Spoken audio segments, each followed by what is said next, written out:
ഞാനിപ്പോൾ ഇന്ന് നിൽക്കുന്നത് മറ്റം നിത്യസഹായ മാതാവിൻ്റെ പള്ളിയിലാണ്. ഞാൻ പ്രാർത്ഥിക്കാനായിട്ട് പോയതാണ്. ഒക്ടോബർ മാസം മുതൽ ഞാൻ മാതാവിൻ്റെ പള്ളിയിൽ ഇടയ്ക്ക് പോവാറുണ്ട്. എനിക്ക് ഒഴിവ് കിട്ടുമ്പോൾ പോവാറുണ്ട്.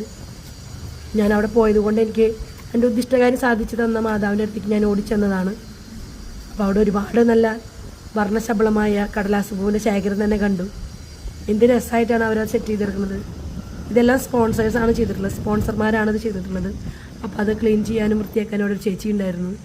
ചേച്ചീനെ ഞങ്ങൾ പരിചയപ്പെടുകയൊക്കെ ചെയ്തു. പിന്നെ അവിടെ നല്ലൊരു അന്തരീക്ഷം തന്നെയായിരുന്നു, നല്ല കാറ്റും നല്ലൊരു കുളിർമയും തന്നെയാണ് എനിക്ക് അവിടെ പോയപ്പോൾ അനുഭവപ്പെട്ടത്. മാതാവിൻ്റെ അടുത്ത് ഞാൻ ഇടയ്ക്കും ഒക്ടോബർ മാസം മുതലേ ഇടയ്ക്കൊക്കെ ഞാൻ പോവാറുണ്ട്. ഒഴിവ് കിട്ടുമ്പോൾ ജോലി തിരക്കിൻ്റെ ഇടയിൽ എനിക്ക് അങ്ങനെ പോകാൻ പറ്റിയിരുന്നില്ല.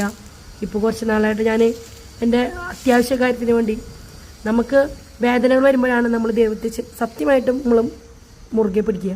അപ്പോൾ ആ സമയമായിരുന്നു എൻ്റെ ഒക്ടോബർ മാസം മുതലൊക്കെ ഞാൻ ഒരുപാട് വേദന അനുഭവിച്ച സമയങ്ങളായിരുന്നു. ആ സമയങ്ങളിലൊക്കെ കിട്ടുന്ന സമയമൊക്കെ ഞാൻ പള്ളിയിൽ പോയിരുന്ന് പ്രാർത്ഥിക്കാറുണ്ട്, മാതാവിൻ്റെ അടുത്ത് പോവാറുണ്ട്. അപ്പോൾ എനിക്ക് കിട്ടിയ ഒരു ഉദ്ദിഷ്ടകാര്യം സാധിച്ചു തന്ന മാതാവിൻ്റെ അടുത്ത് ഞാൻ വീണ്ടും പോയിട്ടുണ്ടായിരുന്നു. ആ ഒരു സന്തോഷത്തിൻ്റെ ഭാഗമായിട്ടാണ് ഞാൻ നിങ്ങളുമായിട്ടത് ഷെയർ ചെയ്യുന്നത്. ഈ പള്ളി സ്ഥിതി ചെയ്യുന്നത് തൃശ്ശൂർ ജില്ലയിലെ മറ്റം എന്ന് പറഞ്ഞ സ്ഥലത്താണ്. കുറേ പേർക്ക് അറിയുന്നുണ്ടാവും, അറിയാത്തവർക്ക് വേണ്ടിയിട്ടാണ് ഞാനിപ്പോൾ ഇത് നിങ്ങളുമായിട്ട് പങ്കുവെക്കുന്നത്.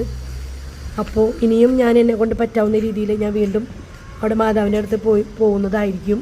അപ്പോൾ നിങ്ങൾക്ക് ആർക്കെങ്കിലും വിഷമങ്ങളോ പ്രതിസന്ധികളോ ഉണ്ടെങ്കിൽ നമ്മൾ ഈ മാതാവിൻ്റെ അടുത്ത് വന്ന് മുട്ടിപ്പായി പ്രാർത്ഥിച്ചാൽ നല്ല അനുഗ്രഹങ്ങളും നമുക്ക് എല്ലാ കാര്യങ്ങളും സാധിച്ചു തരുന്ന മാതാവാണ്.